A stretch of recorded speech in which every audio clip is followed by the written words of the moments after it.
Bienvenidos de vuelta. En el bloque anterior habíamos estado hablando las diferentes ideas, las diferentes visiones que tenían para el año 2012 los invitados acá al programa. Y una de las cosas que veían es que tenemos un sector externo europeo muy complicado y que falta reformas en los mercados de capitales y de pensiones, y de que también falta, digamos, gestión en las regiones para ejecutar gran parte del dinero que está ahí, que debería ser el motor que nos debería de aislar de cualquier crisis internacional. Yo les planteé la idea acá a los invitados de que en otros países del mundo los que toman decisiones de inversión normalmente no son funcionarios públicos, inclusive los funcionarios públicos que manejan esto, pero normalmente eso se lo dan a fondos o administradores o a otra gente que viene y les plantea diferentes propuestas. El señor Carlos Paredes nos había dicho de que podrían hacer concesiones. Yo le he planteado de que un departamento podría decir: tengo 500 millones de dólares, quiero que me ofrezcan diferentes perspectivas privadas para hacer truchas, plantas, y podrías hablarle a un fondo, o sea, decirle a los peruanos: acá Ancash tiene 500 millones, preséntenme ideas, quién tiene la mejor idea, y ellos no tienen que hacer nada más que escoger uno y el otro. No sé, esa es la idea planteada sobre la mesa. ¿Qué piensas, Luis Felipe? Es que precisamente cuando hablamos de que el mercado de capitales tiene que ser ampliado, tiene que haber reformas, y que la bolsa se tiene que dinamizar como un mecanismo, digamos, para las regiones también. Pero por supuesto, o sea, la Bolsa de Valores de Lima y en general el mercado de capitales... Va a tener que ser de todo el Perú. Exacto, en ese momento. Y en general el mercado de capitales, que podrían surgir otras bolsas también u otros mecanismos, no debe ser visto únicamente como el timberito que juega a ver qué dato le dan y si se gana un poquito de plata. Si mantenemos esa mentalidad estamos mal. Tenemos que entender que el mercado de capitales es la otra columna junto con el mercado bancario, que sirve para todo aquello que el mercado bancario no puede hacer y en realidad no debe hacer, porque los bancos se deben concentrar en lo que hacen bien: crédito comercial, crédito corporativo, microcrédito, crédito hipotecario. Todo lo demás, todo aquello que implique un riesgo de evaluación de proyectos, de financiamiento primario, etcétera, tiene que ir al mercado de capitales, ¿no? Y probablemente a los fondos de inversiones, que son los principales que toman, analizo de los fondos de inversión o los fondos en el mundo son los que principalmente son los principales evaluadores de proyectos del mundo. Pero por supuesto, sociedades administradoras de fondos de inversión, ya en el Perú hay creo que 13, 14 o 15, o sea, ya hay una masa crítica de administradores que pueden competir eficientemente. Es también cuestión de, desde el gobierno central, animar a los gobiernos regionales, y además eso va a tener un efecto bien interesante en términos de la futura elección de los presidentes regionales y de sus consejeros, porque aquellos vamos a ver claramente ciertos gobiernos regionales que van a acelerar, van a ir mucho más rápido que otros, y la gente se da cuenta, ¿no es cierto?, que hay pues gente inepta y otros que son más preparados o por lo menos más digamos, más vivos, ¿no es cierto?, y que van a reaccionar utilizando los recursos que, en realidad, para ser sincero, nunca antes ha habido en la historia del Perú. O sea, el Perú está en un momento extraordinario para acelerar su crecimiento y poder pasar a otra etapa de desarrollo. Digamos, no seremos ya un país subdesarrollado, seremos pues un país de desarrollo medio, y además porque este es el momento, incluso desde el punto de vista demográfico, del tipo de estructura demográfica. El Perú o aprovecha estos años, que no son muchos más, serán 5, 10, 12 años más, para lograr un nivel de desarrollo suficiente, o nos vamos a lamentar dentro de 20 años haber perdido la oportunidad dorada. Una pequeña preguntita. Tú decías que el Estado debería abrir las puertas para que cualquier peruano pueda comprar deuda del Estado. Sí. Y cualquier tesorero de un ente regional que tenga la plata ahí sentada también podría comprar deuda del Estado. Pues las regiones deberían de poder comprar deuda del Estado. Yo creo que deberían administrar sus recursos de manera más eficiente. Hoy la mayoría de ellos los tiene depositados en los bancos. La mayoría de los estados en Estados Unidos tienen deuda del Tesoro americano. Entonces, después estoy hablando. ¿Las regiones deberían de poder comprar deuda del Estado? Sí, porque además el Estado también necesita hacer mucho más líquida su deuda, porque ese es el refugio natural en cualquier país del mundo, en cuando uno no quiere tener riesgo. Ya no serían solo las AFPs. Mercado, no serían solo las AFPs. De hecho, generaría además una liquidez, no solamente liquidez secundaria en el papel, sino que ayudaría a que haya liquidez también en los bonos corporativos. El gran problema es la renta fija en el Perú, porque nuevamente nosotros solamente pensamos en bolsa y pensamos en acciones. Debemos pensar en todos los instrumentos de renta fija y ojalá en un futuro también en derivados. Es liquidez, ¿no es cierto? Y la liquidez se logra cuando existe mucho mayor número de participantes que pugnan por unas mejores tasas o por mejores condiciones de, digamos, arreglar su estructura de flujo de caja. Esa gran reforma es la que hay que intentar hacer, obviamente liderada desde el Ministerio de Economía y Finanzas como en este caso corresponde. Carlos, ¿te imaginas algunos tesoreros regionales manejando dinero libremente o preferirías ponerles bajo candado? No, a mí me gustaría ver tesoreros regionales realmente capacitados, bien pagados, con una buena estructura de incentivos que les permita manejar bien los recursos que tienen.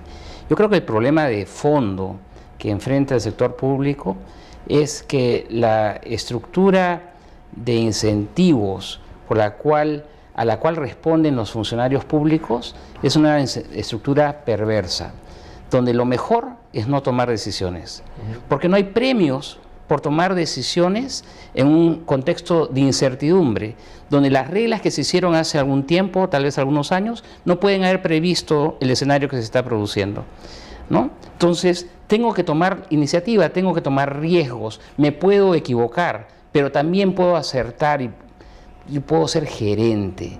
Denme el poder para ser gerente. Y te pueden ganar un montón de juicios para áreas. A mí no me lo tienes que decir. No me lo tienes que decir porque me los gané. Pero a mí, cuando estuve en el sector público, me tocó tomar decisiones. Y gracias a Dios que las tomé. ¿Y ganaste juicios? Me gané juicios, por supuesto. Pero hay, tal vez por mi falta de experiencia, tal vez por mi falta de experiencia, tomé decisiones. Eso no puede ser. Necesitamos un sector público donde la estructura de incentivos lleve a que la gente tome decisiones. ¿Qué es lo que se ha producido? Tenemos un sector público elefantiásico. Y entonces te quejabas con razón, o más que quejarte, veías con preocupación por qué, oye, vamos a poder reaccionar ante la crisis externa, va el sector público a poder gastar, ¿no? Y probablemente no. Y no es porque no hayan proyectos, es porque no hay la clase gerencial dentro del Estado. Y yo creo que eso es lo que necesitamos. Ese es el gran reto, la gran reforma. Oscar, para que esta clase gerencial, como estamos hablando, tiene que haber meritocracia, tiene que haber incentivos, pero desde el principio, o sea, el país tiene que volver a ser, comenzar a ser un país donde la gente verdaderamente piense en la meritocracia, piense en el esfuerzo, piense que si hago bien me van a dar bien, no este país donde todos paramos asustados porque no sabemos de dónde nos va a caer el palo si es que metemos un error. O sea, mucha gente anda asustada, especialmente el sector público, ¿no? Claro, me parece un problema primero de tener autoridades bien competentes, ¿no? O sea, lamentablemente... Pero la realidad nos dice, no solo las autoridades, la realidad dice claro. Lo competente que tú seas, una vez que tú te metes ahí te puedes ganar problemas. También, ¿no? O sea, ahí falta pues el tema de buscar mecanismos para que aseguren y que un funcionario que tome buenas decisiones pues no se meta en problemas y estar atado de manos para poder realizar, ¿no? Pero sí, o sea, en el tema de las regiones, los gobiernos locales, o sea, se requiere, me parece, gente que empiece a diseñar y plantear proyectos y ejecutarlos bien, ¿no? Hay algunos buenos ejemplos, por ejemplo, en la región, me parece, Amazonas, ellos hasta ya pensaban hacer crear un proinversión pequeño y empezar a promover, vender proyectos afuera, atraer capital extranjero, ¿no? Hay otras que de algún modo pues sus recursos que como decía Luis Felipe, que bien lo depositen los bancos, otros hasta compraban dólares y por el tema cambiario hasta han perdido, ¿no? Yo creo que es fijarnos metas adecuadas para las zonas que beneficien a sus zonas de influencia y gerenciarlos bien, ¿no? Como se decía, ahora ya no tenemos problemas de la falta de recursos, sino hay que gerenciar la abundancia, ¿no? Yo tenía un profesor universitario que era muy famoso, un señor que se llamaba Deming, que fue muy altamente visto en Japón. Y él agarraba y decía, los países son arruinados por mejores esfuerzos. Que mucha gente va y dice, yo hice mi mejor esfuerzo. Digamos el caso de Amazonas, voy a hacer un pro inversión, pero quién sabe si eso está bien o no está mal. De repente no tienen razón de haber un pro inversión en Amazonas. Entonces, yo lo que te digo es, mejores esfuerzos son muy loables, pero ¿cómo comenzamos a sacar esa segunda etapa? Meritocracia, rendición de cuentas, ya no solo mejores esfuerzos, sino técnicos, ¿no? Así es, claro, pero qué mejor que tengan un proinversión o por ejemplo, regiones que de algún modo saquen ordenanzas, no a la minería, sin hacer una Pero puede ser una buena idea donde estén gastando recursos, porque puede ser que no sea necesario. Entonces, no sé, estoy poniendo en todo caso así. Hay que evaluar después, pues, pero me parece que esas iniciativas sí al menos son más Por lo menos proactivas y pro inversión y pro Claro. capital y empleo y a lo que apuntamos, ¿no? O sea, tener una economía un poco más sólida, con crecimientos más sostenibles y que de algún modo pues sea más equitativa, ¿no? ¿El Estado debería intervenir en cómo se eligen a los tesoreros regionales? ¿Debería haber un concurso público? Estamos hablando de un montón de plata. Sí, o sea, los mecanismos... Para que no sean mejores esfuerzos solamente, pues. Claro, o sea, los mecanismos, se debe buscar, yo creo que los mejores mecanismos con más transparencia, para que de algún modo le dé más confianza, para que su gestión sea mucho más sólida, ¿no? Entonces, y no cuestionada, porque apenas entran y si son elegidos a dedo, por ejemplo, y que no tengan un buen currículo, pues ahí vienen todos los problemas que tenemos, ¿no? ¿Qué piensas tú sobre todo esto, César? Yo creo hay un tema importante que es el tema salarial, ¿no? Sí, creo en la anterior administración, en la administración García, se tomó... Bueno, dicen que van a arreglar eso también, el caso. Hay un tema que hay un tope, primero de salarios, al margen del tema de bonificaciones o variables. Eso ha desincentivado lógicamente a mucha gente que tiene interés en trabajar en el sector público. Ese es un tema. El otro tema importante que hay es que no tienes efectivamente una carrera pública donde un funcionario vea pues que comienza, ¿no es cierto?, desde analista y podría llegar a ser viceministro, ministro, como sucede en muchas latitudes, sin ir muy lejos. Japón es el caso clásico, pero también países de América Latina como México, Chile han avanzado muchísimo en el tema de meritocracia.